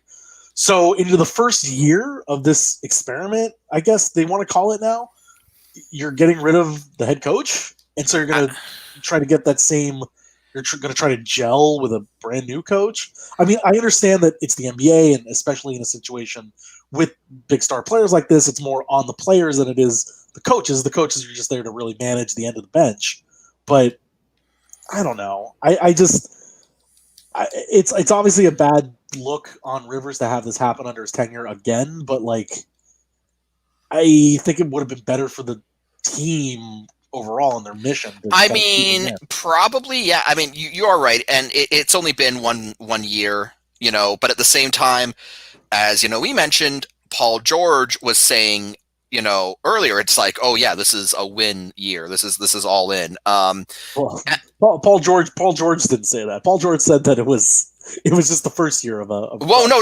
Earlier, he said, earlier in the season, he said it was a win, and it was a win now year. He walked. He changed his mind after they lost. Yes, he did. but it is one of those things where it's if you are it would be so Clippers to do this, right? Because, Paul George said, this is a win now year. Clippers fans maybe had the expectation that it's a win now year. Maybe even Steve Ballmer had it's a win now year, but realistically, Zach, you do have a good point there. This team was only there for a year. They needed time to gel. But wouldn't it be the most Clippers thing possible to potentially ruin something that's still salvageable by getting rid of the coach and essentially resetting the chemistry back to zero? Yeah. No, especially when they're only guaranteed one more year of Kawhi. That's my thing. I think as soon as again, not that obviously Doc Rivers probably had to go just because of the optics of it, but as soon as I saw that they fired him, I said, "Oh, well, then they're not winning. They're not going to win next year." Yeah, guys, a new coach isn't going to fix that. Right now, the Washington Generals have a better chance of winning the NBA championship than the Clippers do next year, and they're not even in the NBA. It's just this team. You talk about a team. Well, I don't know what you do to the Clippers at this point. They've blown it up so many times. There's nothing left to blow up. But I mean, to quote Zach from earlier, the Clippers and the Falcons just need to go to counseling together. put out a press release tomorrow saying we're ceasing operations. We'll try again in 2 years. We're going to try again. We're going to spend the remaining time in counseling. We're going to talk it out, and I honestly cannot wait until the Clippers go through this whole rigmarole and they build this stupid new stadium in Inglewood down the street from the Rams place, and they open this up to all this pomp and circumstance, and they're still the fucking Clippers. Again, Taylor Swift has more banners. And of course, the best part is the Lakers might by the time they open up that building, the Lakers might have the most NBA titles in league history if this year or next year. Chaos Blast with a nice line there. Well, the Generals are due. Good point. Yeah. That was Krusty the Clown's excuse for why he bet so much on him. So, the NBA Finals, Jets. LA Lakers. Pat Riley. Small amount of irony there, I think. Right?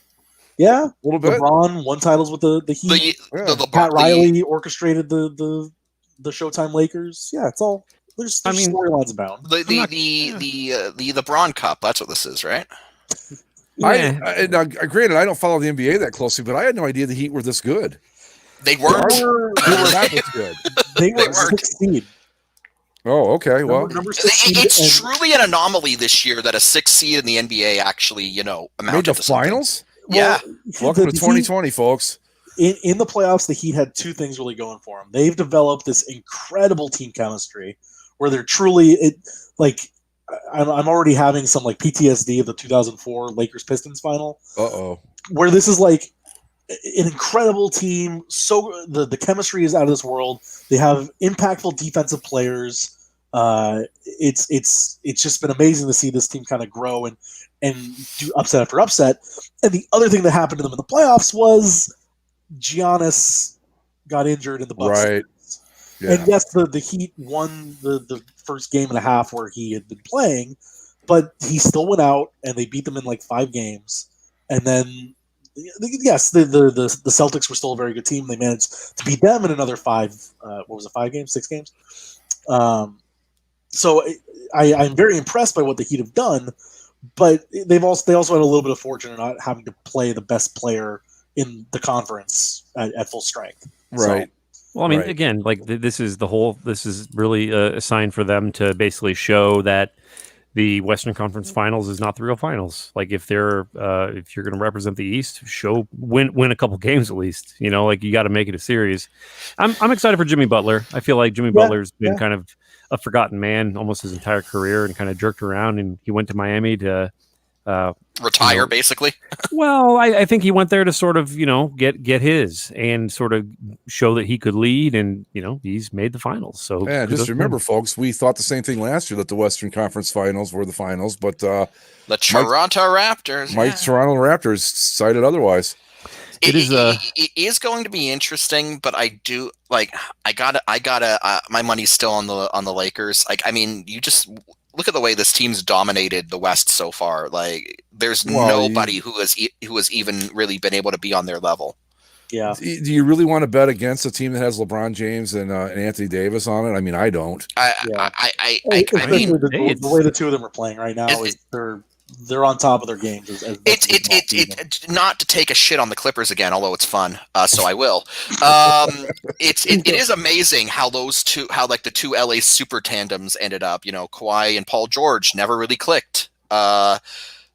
Meanwhile, Anthony Davis and LeBron James are basically, they just look like they're having a blast out there with how well they're coordinating. Again, Anthony Davis, it's his first finals, and this is not LeBron's first thing, so he's not exactly on the same mission. It's a weird bubble type thing, and for the title, and maybe LeBron will get called to do some Space Jam 2 pickups, and he'll get distracted, and Anthony Davis, the moment will be too big for him. And so LeBron has been in 10 of the last 11 finals. So, question about LeBron actually: has any player won the NBA championship with 3 teams? I'm sure you've had journeymen or people like that. I mean, I can think of Robert Horry off the top of my head. Oh, okay, yeah. But in terms of big star players of his caliber, no. Yeah. No, I mean even the best star, the only one that I can think of even winning two in two different places is like Kareem. Yeah, it's Kareem with Milwaukee and LA. Yeah. But like you think of Magic was with the Lakers the entire time. Bird was with Right. the Celtics the entire time. Kobe with the Shaq. Lakers the whole time. Shaq won with yeah, the, okay. the Heat, Yeah. the Lakers, and that's it, right? Yeah. Yeah. And then you have LeBron who won now in Cleveland and Miami and could do it in LA. Was Shaq ever was he ever a backup or anything for one of those Boston championship teams? I think he came in No. after that. I think he came in Okay. after they won. Yeah. There's actually one other player, guy, that has won a championship for your teams. You know who? Hmm. Who? The former Lakers, Zach. Fox? Former Laker. He won with the Lakers? Greg? I think Greg's internet shit out on him, or his cable went bad or something. Oh no, the cable. The must have gone- drones, Dan Snyder's drones were a little late arriving. They're gonna name us after a number? No. Fuck But those guys. I remember Ray Allen, didn't he win a couple? He won with the Heat and with Oh yeah, he won with the Heat Boston. and with the Celtics. Yeah, but he was always a third guy at best on any of those teams. yeah. Well, I wonder what happened to Greg. I guess we'll never know. He It's just too bad. disappeared into the ether. Too bad Greg's on. It got a text. He said he lost the feed. Oh, okay. Well, I guess we'll just restart the feed. So we'll be back in just a minute, folks.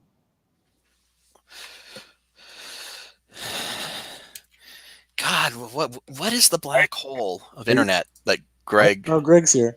Everybody's Hello. back. I don't know what happened there, guys. Sorry about that. I don't know. And he needs to come back. Anyway, what I was saying when I realized that we had gone off the air for a second there is, Zach, there is one other player that's won 3 championships or with 3 teams. Do you know who it is? He's a former Laker. Is it Chaos Blast answer of John Sally? Yep. That would be. Oh, he must have heard me say that. Okay, good. Somebody actually heard it. No, we heard you we heard you all the way up to it's a former Laker, and then you went quiet. Yeah, let me get Andy back in here. I don't know what happened. It just went dead. And it was like this that was having trouble connecting. I'm like, oh great, we're gonna have to do the whole re-up thing, but then it came back. So I don't know because we're not great at NBA previews, I do want to bring back our favorite NBA game for Greg and Mike. Name a player. Oh God! So I have the Lakers roster and I have the Heat roster. Let's go with the Lakers. I want either one of you to try to name a Laker that is not LeBron James or Anthony Davis. Lonzo Ball. No, he got traded. He got traded for Anthony Davis. I know their coach is Frank Vogel. That's true. Okay, let me see. All right. I'm actually gonna try here. All right. A current Laker who is not LeBron James. Los Angeles J.R. Lakers Smith. J.R. Smith is on the roster. Yes. Yes. He hasn't been dressed a whole lot, but he is on the Well, team. he shouldn't be because he's just gonna cost. God damn. Yeah, well, Wasn't he the one he got brought in when one of the other players got injured. Yeah, and that he's player the guy. got He's the guy who cost them that game against Golden State a few years ago Right, in yeah. Cleveland. Yeah. It's the point guard who used to be on the Celtics and the Bulls. Yep. That's who Rajon J.R. Rondo? Smith replaced. Yes, Rajon Rondo, yeah. Okay. And of course, how could I forget Dwight Howard, our good friend Dwight Yes, Howard? Dwight Howard. Wait a minute. coming off the bench. He's on that he's team? he's Yeah. on the Coming off Lakers. the bench, playing huge minutes down low. He's been a rebounding machine. That's Dwight's why he's really gonna get a good. ring. Dwight's been really good. He's going to get a ring probably. Damn, he's like 64 years old. Hey, he deserves it, man. He's put trying up- to. He's trying to match. Is Boogie Sean- Cousins still on the team? No, they let him go. Okay. So I mean, he's still on a mission. He's still on a mission to catch up to Sean Kemp in terms of impregnations. I think he's got a ways to go. Dwight's also rehabbing his public image after that whole transvestite situation that he had. That whole I'm gonna go out- transvestite situation. That's a great sentence to say. So Michael Cooper's not on the Lakers anymore, right? No. Okay, just checking. Well, guys, you're Vlade missing, Divac. no, come on. You're missing guys like Kyle Kuzma. Oh, I knew Kyle or Kuzma was on the the- Lakers. Former Cavalier, I believe, Danny right? Green. David Danny Green, former won a title Celtic. he won a title with the Raptors last year, Mike. Yeah. Danny Green. Yeah, he did. And then the MVP off the bench. Every Laker fan's new favorite player, Kurt the Rambis. bald Mamba, Alex Caruso. He's Well, I've been, never heard of that dude until just now. No, of course you haven't, but he's fun. let's go to the Miami Heat, and Andy already mentioned Jimmy Butler, so we'll get rid of Jimmy Butler. This is one that I know is going to be a lot harder. They have I know, like almost no outside of Butler. I don't know anyone on this team. They have a center with a really cool name who was on my fantasy team before the season got He made cut a off. huge block against the Celtics. He's Yeah. really good. Bam Adebayo. Yes. Bam Adebayo. Yes. That's it. Okay. You got Tyler Hero.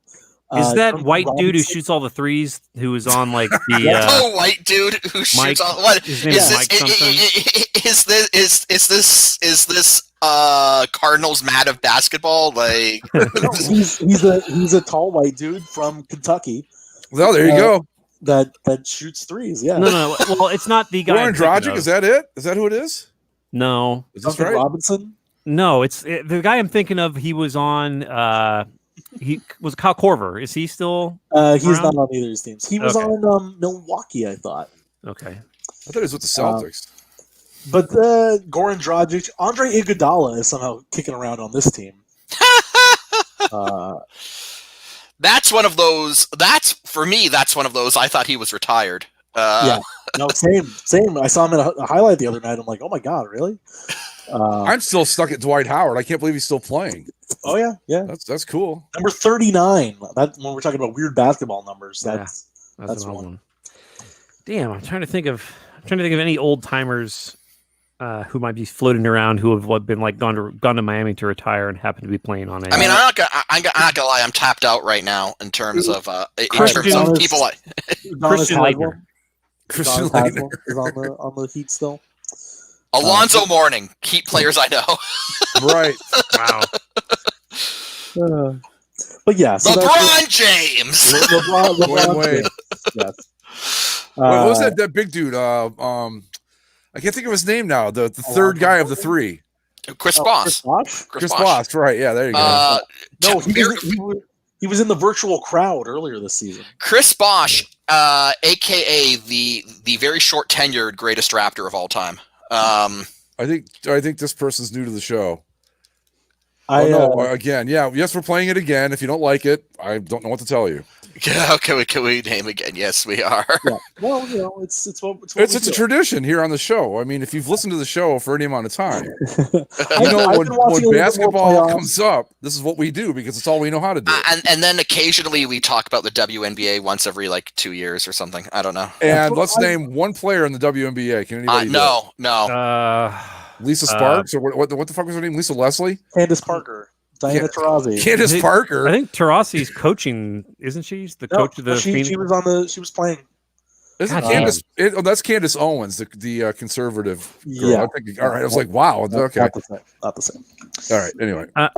Before we close up, I wanted to ask you guys. I know that we're in the thick of basketball conversation, but Well, no, we were closing up. baseball playoffs officially coming up. The 16-team behemoth. I don't know Go how much Blue this Jays. means. Let's fucking do it. The Jays are playing Tampa, Mike, hmm and The Marlins. and they're playing in the bubble. The MLB playoffs are being played in bubbles in Texas and Woo. California. Oh, they're gonna fire up the big grill down in Texas. to play Yeah, some we're going to the baseball. Bull Barn, baby. The National League will be playing in the American League parks in Houston and Arlington, where the World Series will be, and then the American League teams are playing in the National League parks of San Diego. And So what? The World Los Series is Angeles. going to be played in the giant It's going to be like played in the cattle bar barn. too. Mm-hmm. Amazing. I don't know. Well, did you see the whole thing with Derek Jeter? He called every person in the Miami Marlins organization to like thank them, and like, it For was what? for like they made the playoffs. They're in the Really? shit this year, man. I this is going to be embarrassing for me being what used to be the biggest baseball fan on the show. Honest to God, guys, until this afternoon, I had no idea the Cleveland Indians had made the playoffs. None. No clue. They're actually white hot. Yeah, well, I've surprisingly. seen that before. I mean, like, I'm actually kind of rooting for them. I'd love it if they won a World Series post Wahoo, and it's like, Chief Wahoo just doesn't get to win any World Series. No, because you know what? They'll win it this year because it will be the year where it won't matter. It's going to be the year that everyone like just puts an asterisk next to it. I don't know. Joking about the Blue Jays aside, because I don't think the Blue Jays are going to win the World Series. The Blue Jays probably shouldn't even be in the playoffs, but they are. But honestly, I'm going to go for the most cliched pick that's probably going to make most people in North America groan. But Yankees Dodgers, let's do it. Let's just have the New York LA series that we all want. I don't think the Yankees have the same juice that they've had previously, but I agree with the Dodgers. I think like if they can't win it now, then they're just not going to. Mm-hmm. We got some good uniform matchups though. You got A's White Sox. Oh yeah, that's gonna be. You got beautiful. Cardinals Padres. That'll be good. Oh, those Padres unis are just so good. Oh god, if the Padres win the World Series with the Brown, it's like that's just like a divine message. Just Wow, like, Tampa Bay beat the Yankees by 7 games. Look at that. yeah. And the This is Houston Astros made the playoffs as the second seed out of the AL West with a sub 500 record. So suck it, Astros. Yeah, it's I hope. funny how it works when you don't know what. I ahead, legitimately hope you nothing but poor things for you, Astros. I hope you get swept. Fuck you. Funny how baseball gets a lot harder when you don't know the pitches, right? I mean, it turns out it's really easy when you cheat. Right, as are most things. Luckily for the Twins, they won't be playing the Yankees until at least the ALCS. So Oh well. Oh they might no! win a Is this couple where rounds here. is this where the Twins make it to the ALCS and we all think they're going to do it, and then they get swept by the Yankees? Or some Let me shit? look at this. Who do I see coming out of this and just messing up everything on either side? Yeah. Well, Okay. So it's Chaos messy. Blast brings up a good point. All right. These baseball playoffs are going to be fun until the Cardinals just win it. I don't think so. 'Cause I don't either. But wouldn't it be perfect? Because think about it. In a normal year, given their record, they would not, no. I know. I sorry to interrupt. I know why they're going to win the World Series. because they shouldn't be here. No, They shouldn't. because this is Yadier Molina's last year. He's retiring. Oh, So they're- so They're going to harness the white power of Missouri and funnel it into a for Yachty run that will ultimately end in a World Series sweep. no, because you think about it, wouldn't this be the most cardinal thing? They shouldn't even be here. They wouldn't be here under normal circumstances. Freaky circumstances have dictated that they get to be here, and it would just be perfect if they somehow ran the table and won the whole thing, and then they pat themselves on the back saying, oh yeah, sure, the team sucked, but like we deserve it because we're the best fans. Wow, the Indians could knock the Yankees out of this thing quick, right out of the gate. Yeah. That'd be Oh, nice. they could. Yeah. I'm hoping. I'm hoping for a Brewers Padres NLDS. That way we get the uniform, like the new uniform, like matchups. That would be most pleasant for me. A uniform redemption series. I kind of want the Twins and Indians to meet up in the ALCS so that it can look like it'll look like the Spider-Man image where each team is like they're pointing Just to each pointing other. at each other. Yeah. Yeah. Yeah, I don't know. I mean, it's going to be interesting no matter what, but I don't particularly. Again, like Greg with the NBA, it's almost like okay, cool. There's stuff happening. I guess. I've Whatever. been so disconnected from baseball season. Me Just too. because the whole thing is weird. Like again, out of all the sports with no fans, like seeing nobody at a baseball game is weird. And then the I Angels don't like it. were garbage again. So congratulations on wasting yet another. I love it. Mike Trout season. I love the Mike Trout countdown. That they're just like you have wasted his entire 20s. You're fucking him over every year that they waste his time. But I mean, whatever. Well, He's getting hey, they paid. fired the general manager, so maybe the next one will finally figure out that you should sign pitching also. What for a baseball team? What a novel concept. There are two sides to the baseball, and maybe this one will recognize that the other one exists. You need to get people out. You can't just keep scoring runs forever. Well, I guess you can theoretically, but realistically, it's not very probable. Yeah. I mean, I said it before. It's just the baseball thing to me was just so weird this year, and kind of the last thing I want to be reminded of at all times is that we're in the middle of all this bullshit. And it seemed like when I watched baseball, that's all I got out of it. So my favorite memory of this baseball season, again, I talked about this before, but it was opening week. It was like opening week of this truncated season, and the Jays were playing the Rays, and so I was watching this at a bar, and the commentators wouldn't shut up about how like the 60 game season was bullshit. Like they're going like, you can't decide who the best team is after 60 games. This is nonsense. It's like you're not going to be able to know. And it's like, would you rather no baseball games happen? Because that's like the alternative. I think you can get a pretty good idea of who's good after 60 games, can't you? I mean, that's why they have the expanded playoff is to account for that. But yeah, but it's not. Well, I don't know. The Marlins are in there, so maybe we don't get a good idea. But fun fact though, you guys do know why the Marlins are winning the World Series, right? I have no idea. So the Miami/Florida Marlins have made the playoffs twice as a wild card team. Oh, and it was the 2 years they won the World Series. Great. Again, even if they did make the it's just like, who gives a shit? I mean, it'd be cool. I don't know. I like everybody said, I'm just kind of hollow and ambivalent. Sports is neat. The NFL has like really filled in a lot of gaps for my sports enthusiasm, which has been really good. I agree with that. I didn't think I'd be as excited about the NFL as I am. Well, it doesn't help that you got the you got Baker, right? Baker's 2-1. Yeah, we'll see. Easily been the most normal out of all the sports to watch. Right. Well, speaking of that, but let's close out on this. So we know that Dallas had a big crowd in their first week. Has there been any? Do we know if it was a disaster or if it worked out okay? Or I haven't heard anything. As I know up here, we've had fans for 2 games now and haven't heard anything. But again, I'm trying not to be knee deep in that shit all the time. But I haven't heard anything either. You got.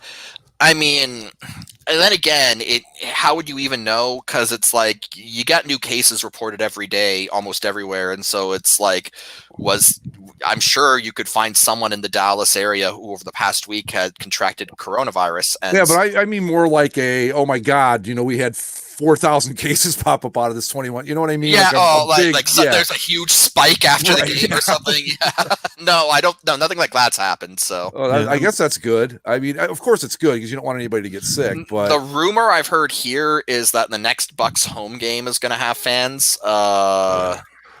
Thanks. I'm really surprised that we've had fans at both Browns games so far. Really am, because Ohio's been pretty. I mean, we're not locked down by any definition, but as far as big crowds and stuff, the governor's been very strict about that. And I'm really surprised he let the Browns have any fans at all. I really am. But anyway, last thing before we go, I mean, because it's packed sports week with NFL and NBA finals, MLB playoffs. Game 6 of the Stanley Cup final going on right now. Tampa's up 3-2 in the series. They just scored, so they're up 1-0 in this game. Stanley Cup final. and almost the first week of October. Okay. Yeah. Yep. Yeah. And the only real discussion over the last week of, well, when would the next season start is a big kind of shrug. Yeah. Nobody really knows. They're like, we'll figure it out. We're just really happy that we got through the Cup final, and as far as next season goes, like maybe it's the end of December, maybe it's January. We don't really know yet. Maybe it's February. Who knows? Yeah, it's exactly what you would expect from this league, who had the draft pick of to be determined. Well, here I do have one question, because I do think Tampa's going to end up winning this thing, whether it's tonight or a potential Game 7 on Wednesday, which we play the same time as Game 1 of the NBA Finals. Good job, everybody. They're trying their hardest, Zach. Come on. The ratings for the Stanley Cup playoffs ever since everything else came back have been atrocious. I'm sure, yeah. Except in Canada. Steven Stamkos. The heart and soul of the Lightning. Is he though? Well, this is my question. So when it comes to evaluating players' legacies and their careers and stuff like that in the NHL, of course, we always look straight to, well, did he win a cup? Steven Stamkos has been injured for this entire playoff run. And it doesn't seem like they've missed him. Right. And he came back for one game, and he played 5 shifts in the first period. And got injured again. Scored a goal in his first shot, and then didn't come back. I'm just going to say, wasn't he healthy for the entire series against the Jackets last year? Yeah. He was, and they lost in 4 straight. So just saying, in the first round, by the way. No, I don't think it counts. It does not count. Right, that's what I was going to ask. Does this count towards his legacy? No. Okay. He scored a goal in the final. Does it count? No, I mean- it doesn't. You look at the entirety of the path they took to get here, and it's clear that not only has Stamkos not been needed for this team to find success, but you could argue they've been better without him. I mean, it's one thing like Jimmy Garoppolo is a Super Bowl winning quarterback. I mean, like there's guys who it's just their name gets etched on the cup, and it's like it's almost more of a coincidence than a contributing factor. His name will get Jimmy Garoppolo is the backup, but Steven Stamkos is the captain. Yeah, he's going to come out and set the Stanley Cup trophy. Is he in street clothes? Is he going to do that though? Like they He can't did do it that. for the Prince of Wales. He came out in jeans. They and can't jersey. do that for the cup. Look. If they win, Well, if they win, and Steven Stamkos comes out in jeans, and What an awful gesture! Like that is some selfish shit. Yeah. I mean, are you telling? especially You're telling me they can't? You're telling me they can't get Braden Point, who's like been? You want to talk about the heart and soul of this Lightning team? It's been Braden Point since at least for the finals. You're telling me they can't find someone on the team on the no, get one of the assistants. What about these guys that you always have when the team wins the cup? All the scratch guys will like dress and then go out at the end of the game, and they'll go on the ice. They didn't play, but they'll get their full gear on. Oh, we lost Greg. hell, it's all right. Well, the thing's still going. Yeah. Okay. If he comes out having not played, and they already said he's not going to play in 6 or 7, he's done. If he comes out, like say if they win tonight, he comes out in full gear and picks up the cup and hands it off to somebody. Doesn't count for him. No. I mean, I again, it counts in much the same way as Jimmy Garoppolo has a Super Bowl ring. Like it's like, oh, okay, but like he didn't contribute to any of this.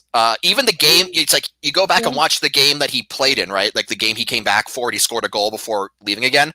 Like he wasn't even vital to that to their win in that game because they won pretty convincingly. So. Yeah, Thunderbug, the Lightning mascot, had more to do with them winning a cup this year. Well, as yeah, okay, Stamkos. but again, the difference too in like the Jimmy Garoppolo comparison. Jimmy Garoppolo was the backup the whole time. Mhm. Steven Stamkos was there for the entire regular season. He got the Lightning to where they were in the playoffs. Yeah, but then once the once the bubble started, once the playoffs started, to like they completely like. I mean, that's the big that's the big mark against Stamkos, right? Is that like the team didn't have him when the bubble started and the playoffs started. They were without their captain. Now, for most teams, that would be a handicap, and who knows? Maybe the Lightning thought it would be, and maybe the players thought it would be at the start, but. You look at how well this team has played since Steven Stamkos has, not been there, and they have been, pretty goddamn dominant. So I don't. It would be one thing if this was a scrappy team, maybe that fought and clawed its way there, but no, they've actually won in pretty convincing fashion in most of their series. I've got to think that if they win the cup, if they can win the cup, it is going to be the greatest indictment on Steven Stamkos. Maybe not as a player, because the dude obviously has talent. He's obviously a very talented hockey player, but it's going to be his indictment as a leader, and as the captain, and as a talented necessity, I guess, for this team, that he was completely unnecessary. Yeah, well, and in on his ledger too, this is technically he played in it, so it's his second Stanley Cup final. And when he played against the Blackhawks in, 6 games? Yeah. Yes. 1 assist in those 6 games. And now he just has the 1 goal in 5 shifts in this series. Well, he in their biggest moments when they lost that 3-1 lead to the Capitals a couple years ago, he was absent from like those final 3 games. Just didn't show up. And then there is the disaster last year where he played against against the Blue Jackets in the first round, and he didn't do anything. So like. It is absolutely telling that the Lightning are at this point less than a game away from winning the Stanley Cup Finals, and Steven Stamkos has been completely irrelevant to the proceedings. I should have gone to Toronto, right, Mike? I mean, you know what? Honestly, if he went to Toronto And you had Taves there, and you had Austin Matthews. Like, he might actually be one of those guys who would thrive better if he doesn't have to be the face of a franchise. Like, that might have actually worked out better for him, to be perfectly honest. But he's in Tampa. I don't know how much longer. Like, look. I have no doubt in my mind that when if the Lightning win the Cup, which is looking very probable, that they're going to pour out all the platitudes. Steven Stamkos was vital to our success. Steven Stamkos is our captain, and that's why we had him raise the Stanley Cup in jeans. And we believe in him. But you look at the actual tangible evidence, and he wasn't necessary. He simply wasn't necessary. No, I agree. Like, I think most of this has been kind of devil's advocate, just because I think it is kind of it's an interesting question to ask. It's a really weird situation. On the face, he's the best player on the team. He's the captain. He's the face of the franchise. Yeah. And he didn't do dick for an entire playoff run. And he's gonna be like, do you credit him with a Stanley Cup? I say no. No, he gets his name on it, but I don't think you can credit him for it. He didn't earn it. It doesn't get to be part of his legacy. Like, when he goes into the Hall of Fame, and he probably eventually will. They'll probably if the Lightning never win another cup, they will say, "Oh, he's a Stanley Cup champion," and I'll be like, "But was he?" That's honestly a good homework assignment for next week. Undeserving champions. Oh my God, that's a good idea. We should. I feel like there's a wealth of names we could probably cultivate that are just like guys who won even by technicality or had nothing to do with or just barely participated. Did Cleo Lemon ever win a Super Bowl? Because that's. No, I think that's a great idea, Andy. We should look into that. Like, okay, I'm good. Like, to give throw some ideas out. We don't have to make like a big list or anything, but just a couple players. No. Yeah. So, yeah. But yeah, no. Zach is right. It's a really odd situation. It's a really interesting question to ask. But like, I mean, you look at the history of how successful pro sports teams are run, right? And sentimentality rarely enters into it. Like loyalty to players is great to a point, but at a certain point, it's like, no, you got to do what's best to make the team better. And if I'm the GM of the Lightning, right, and they end up winning the Stanley Cup, which again is looking very likely, then it becomes a case where it's like we did this without Steven Stamkos. Like we not only did we do it, we won it in fairly dominant fashion without Steven Stamkos. I'm trying to think of if there's even been a situation where the team captain hasn't been there to accept the cup. I can't think of a single case at all. Not in modern history. Well, anyway, guys, we could go on with the Steven Stamkos thing all night. So we're getting close in on 2 hours here. Well, my only point is that if if the Lightning end up winning this thing, and hell, even if they don't, even if they somehow blow it, the fact that they still got this far without him is telling. But either way, really damning if they blow it to this fucking Stars team, like don't do that. but even if they do, but whatever. When this season is over, you have got to at least entertain the notion of what can we get for him, because he's still a talented player. You could probably get a decent haul for him. Well, we will find out. So, all right. On that note, folks, we're going to wrap it up. Follow us on Twitter at Basically Sports. Subscribe via Apple Podcasts, Stitcher, Spreaker, YouTubes, and the Spotify, where we are. But we did not get Rogan or Simmons type money to be there. So with that, we will see you next time. Later. Laters. Bye-bye.